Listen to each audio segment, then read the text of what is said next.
ഇന്നത്തെ എപ്പിസോഡിൻ്റെ പ്രൊമോയ്ക്കകത്ത് അനീഷും നൂറയും തമ്മിൽ പൊരിഞ്ഞ വഴക്കാണ് നടക്കുന്നത്. ആദ്യ ആഴ്ചയിൽ അനീഷ് എങ്ങനെയായിരുന്നു അതേ രീതിയിലുള്ള ഒരു അനീഷിനാണ് പ്രൊമോയ്ക്കകത്ത് കാണാൻ പറ്റിയത്. പക്ഷേ നൂറ പറയുന്നതിൽ പോയിന്റ് ഉള്ളതായിട്ടാണ് എനിക്ക് തോന്നിയത്. സംഭവം ഞാൻ പറഞ്ഞു തരാം. ആദ്യം തന്നെ വീട്ടിലേക്ക് റേഷൻ വരുന്നു. അപ്പോൾ സാബുമാൻ എന്തോ ഒരു സാധനം എടുത്ത് ഇങ്ങനെ ലിഫ്റ്റ് ചെയ്യുന്നു. അപ്പോൾ അതിൽ പറയുന്നുണ്ട്, നീ വേണേൽ സൂപ്പറൂട്ടനെ എടുത്ത് ലിഫ്റ്റ് ചെയ്തോടാ, നീ വേണേൽ സൂപ്പറൂട്ടനെ എടുത്ത് പൊക്കിക്കോ എന്ന് പറയുന്നു. സൂപ്പറൂട്ടൻ എന്നത് അനീഷിനെ കളിയാക്കി വിളിക്കുന്നതാണ്. അനീഷിന് അത് ഒട്ടും ഇഷ്ടപ്പെട്ടില്ല. അനീഷ് കൃത്യമായി ആദിലയുടെ അടുത്ത് വന്ന് പറയുന്നു, ആദിലയുടെ അടുത്ത് ഞാനൊരു 100 തവണ പറഞ്ഞിട്ടുണ്ട് എൻ്റെ കൺസെൻറ്റ് ഇല്ലാതെ എന്നെ അങ്ങനെ വിളിക്കരുതെന്ന്. അപ്പോൾ നൂറ് പറയുന്നുണ്ട്, നിങ്ങൾക്ക് ഇഷ്ടമുള്ളവരെ കഴുതെന്നും മറ്റേതെന്നും എല്ലാം വിളിക്കാം, അപ്പോൾ ഞങ്ങൾ പറയുന്നതിനാണോ കുറ്റം? അപ്പോൾ തൊട്ടടുത്തുനിന്ന് ഷാനവാസ് പറയുന്നുണ്ട്, നീ എൻ്റെ കൺസെൻറ്റ് ചോദിച്ചിട്ടാണോ നീ എന്നെ കഴുതെന്നും അതും ഇതും എല്ലാം വിളിക്കുന്നത്?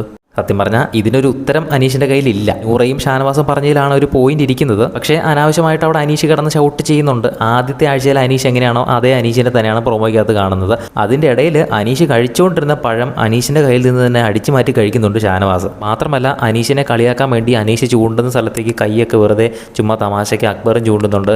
അപ്പുറം പ്രവീൺ ഇരുന്ന് ചിരിക്കുന്നുണ്ട്, ആദിലയും ചിരിക്കുന്നുണ്ട്. മൊത്തത്തിൽ ആദ്യം ഒരു കോമഡി ആയിട്ടാണ് എടുത്തത്. പിന്നീടാണ് അനീഷ് പ്രശ്നം ഉണ്ടാക്കിയപ്പോൾ അത് പ്രശ്നം ഗുരുതരമായതെന്ന് തോന്നുന്നു. എന്തായാലും നമുക്ക് കണ്ടു തന്നെ അറിയാം. കൂടുതൽ ലൈവ് അപ്ഡേറ്റ്സിനായിട്ട് ചാനൽ ഒന്ന് സബ്സ്ക്രൈബ് ചെയ്യുക.